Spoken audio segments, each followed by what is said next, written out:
What's happening, everybody, and welcome to today's edition of Swag Talk, the show where we cover the swag inside and out. I'm your host, Charles Wells, aka C Wells, coming at you, and we're gonna talk about the Grambling State Tigers spring 2021 season. It was a very interesting and tumultuous season, to say the least. The Tigers didn't get very much productively done in the season. Lost two offensive coordinators, lost a quarterback to the transfer portal, and basically had a season that was ravaged at the end of it by COVID. This was an 0-4 season for Grambling, and I believe that was their first winless season. And I went back to like the early 40s, late 30s. I didn't see any other winless seasons at that point. They did have two seasons that they did not play due to World War II, but that's 0-0 seasons, so those don't necessarily count. But I don't know. I may have missed something, but this was probably the worst season historically for Grambling in years. Obviously, it's a short season, so how much do you really put stock into that? I don't put a lot. I'll talk about that a little bit at the end. But before we get started talking about the G-Men, go ahead and check out the socials down in the description below.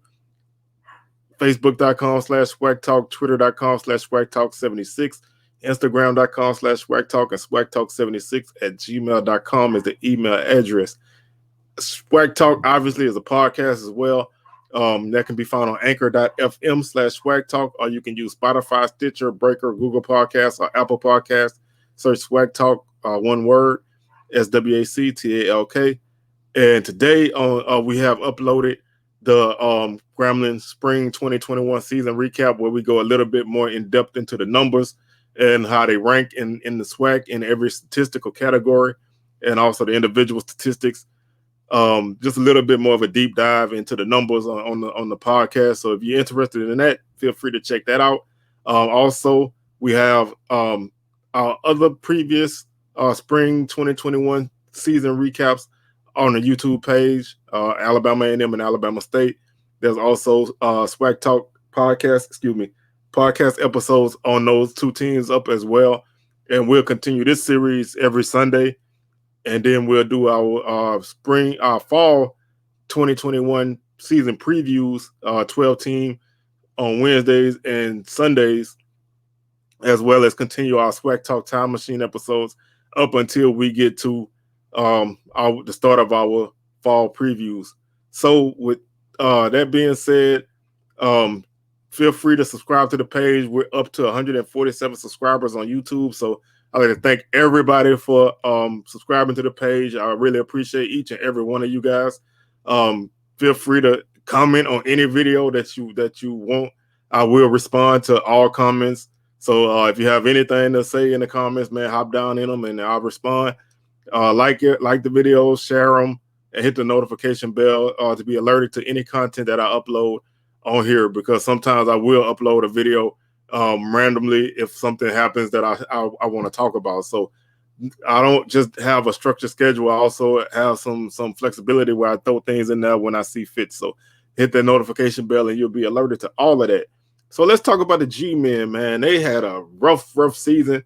Obviously, they finished 0-4. They went 0-2 at home and 0-2 in neutral sites. They did not play a true road game on the season. They opened up their season losing to Jackson State 33-28 in a game that they fumbled on the 1-yard line going in to score the winning touchdown. I guess you could say that's kind of indicative of how that season went. They went to Arlington to play Prairie View in a game that was scheduled for the opening week of the season, but because of that historic ice storm that came through the South, that game was canceled. It was moved back to March 13th, and instead of being played in the Cotton Bowl in Dallas, it was played in Globe Life Park in Arlington. And Prairie View won that game 17-10. Grambling offensive coordinator was stepped down at that point. Mark Orlando, he stepped down. Kendrick Nord was named the interim offensive coordinator. They played Pine Bluff at home and lost that game 48-21 in a game that they just did not look good in at all. Quarterback Jeremy Hickbottom entered the transfer portal at that point. Nord stepped down as offensive coordinator. And from there, Grambling's season was really in a flux because they canceled their game against Alabama A&M basically the week of the game due to a COVID issue. So that game was canceled, which also put the Texas Southern game on April 3rd into a questionable point, but that game was ultimately canceled as well.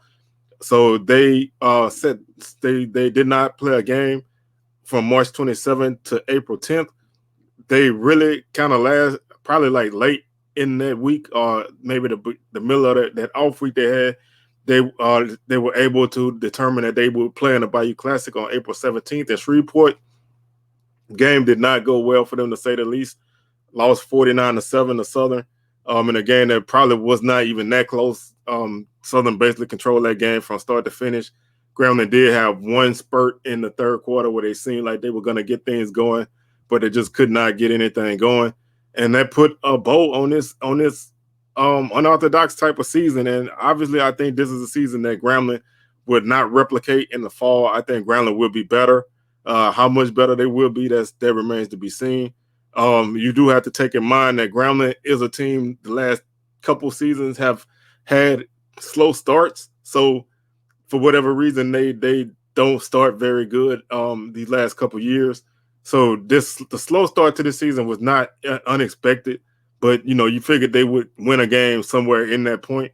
They never did. Statistically, Grambling was not a good team at all.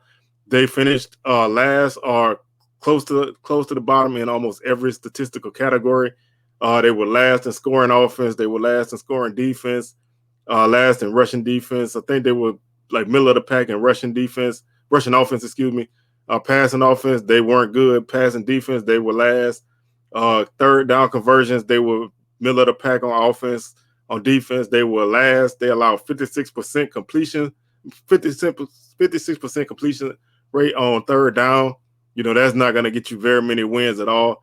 Average about 16 points a game, gave up 36 points per game. They allowed the same amount of points that Jackson State did, and Jackson State played 2 more games than they did. So as you can see, they gave up a ton of points. They gave up 49, 48, and 33, with that 17 kind of keeping the average low. Offensively, 28 was their high on the season. They just did not get anything done offensively. When Hickbottom entered the portal, that put Elijah Walker in at quarterback. He's very mobile, and I think he has some talent, but he did not have any experience. And putting an inexperienced quarterback in the middle of the season, especially against a team like Pine Bluff, who would go on to win the West, that was not a good recipe. And he threw an interception early. Pine Bluff was able to capitalize, and they were off and running. Against Southern, I think COVID issues wore him down.